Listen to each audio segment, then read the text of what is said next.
Hi, I'm John Henry Sheridan, and time for another book review. So, I love reading, I love writing, and when you read books, especially if you're really invested in them, someone like me, I want to share what I read. So, I won't share too much about the content because it's so rich. This is over 500 pages. Anyway, I'm going to talk to you today about The Convoluted Universe by Dolores Canon. I will show you the essence of it and what you might gain from reading it. But first, a word from our sponsor. J is a letter in the alphabet, and if you use J in your words, you will benefit from the sound J when writing English. Thank you. Thank you, sponsor.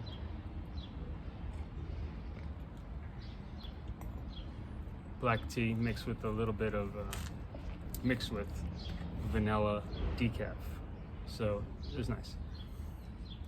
Here we are in the garden in the morning. I could see some garden videos coming this summer. Anyway, here we go. So Dolores Canon, The Convoluted Universe, Book 1. She wrote several Convoluted Universe books. I would say at least 4, maybe a lot more. I don't know. But there's a few of them, and this one is over 500 pages. So you can imagine there's a lot of this stuff. Now, what is it about? This is not science fiction story. It's not a novel. But then again, you can't really call it nonfiction either. Well, I guess you could. But what she is she's a hypnotherapist. And she's passed away now, so she was a hypnotherapist. But after reading this, you might say she is, because the idea of time is deeply brought into question. So she began in the late 60s, then she was raising a family, and then by late 70s, she was able to kind of get into her hypnotherapy groove. And she kind of accidentally stumbled upon this past life idea. And, normally she did hypnotherapy first to help people lose weight, stop smoking, things like that. And then she found that sometimes people would just like naturally go to past lives.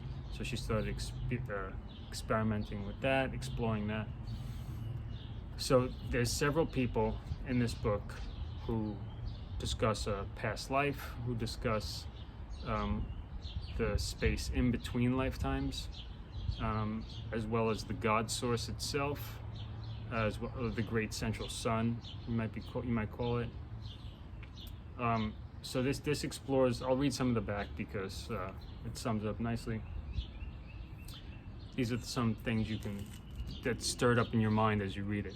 Is it possible you are living in other universes simultaneously with this one? Do you travel back and forth between other dimensions without conscious knowledge?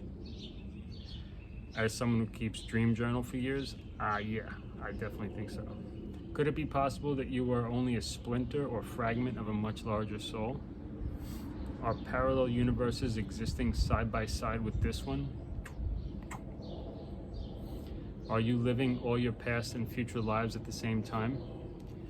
How about that one? What is the God source? Explanations of Earth mysteries. Now, this was totally fun. Totally different explanations of the pyramids, Easter Island, the Bermuda Triangle, the Ark of the Covenant, the Loch Ness Monster, Sasquatch, the lines of the Nazca Plains. She touches on them, not from her opinion or not even her research per se, but just simply by asking questions to people who are in trance or who are under hypnosis. You get very profound answers, and a lot of them interconnect. Not all of them agree, but then again, for something like Atlantis, for example, Atlantis is apparently a civilization that lasted for 10,000 years or more. So can you imagine, someone describes it one way, someone describes it another way, it doesn't match. Well, that could be anywhere on that 10,000 year timeline. So if you say, what is America like? And you say it's you know, people hunting beavers, or New York City is people hunting beavers. Like, no, it's not. But if you go 400 years ago or something, 300 years ago, it was. So there's all sorts of things to keep in mind when we think about Atlantis. It's not just this one small thing in a specific time place. It was a vast thing that we're talking about there. Group souls, energy beings, characteristics of the illusion of time. Excuse me. Characteristics of other planets, parallel universes, parallel lifetimes and realities, other dimensions, much more. It was just, it blew my mind. At one point there was a person went back to a previous life as a mechanical being. But so you'd say, how could a soul be mechanical? This mechanical being had like 10 to 20% of the human soul put into it, so that it was a more efficient mechanical being,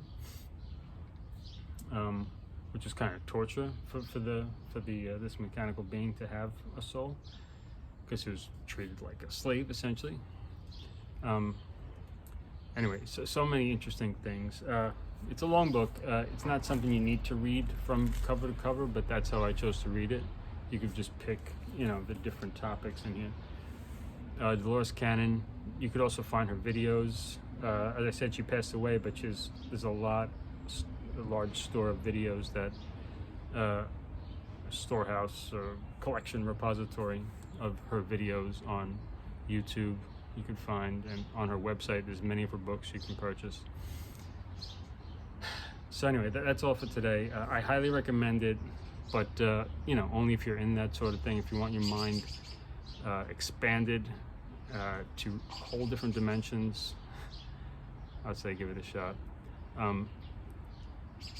I don't think it would offend people. Maybe it would, but it would certainly make you feel like your brain's flipped inside out. Anyway, that's all for today. That's all for now. That's all for this time, but what is time?